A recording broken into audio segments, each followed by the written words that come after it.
Enzo Marescanı ən çox təəccübləndirən Qarabağın elədiyi pressinq idi.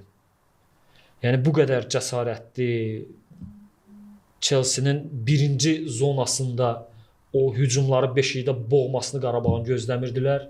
Qarabağ çox şiddətli pressinq eləyirdi və bu pressinqin ən önəmli parçası Duran idi.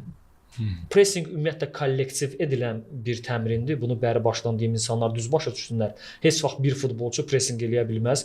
Pressing kollektiv olmalıdır ki, o pressing altından çıxan futbolçunun seçimi çox olmasın və ona baskı ilə topu ala bilsinlər.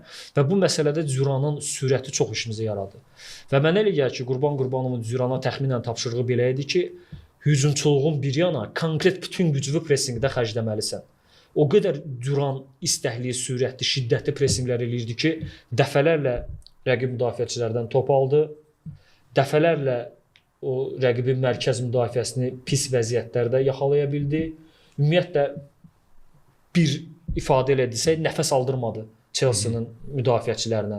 Həm də oyundan qabaq da hamımız bilirdi ki, Chelsea-nin xüsusən müdafiə mərkəzində sıxıntıları var, problemləri var.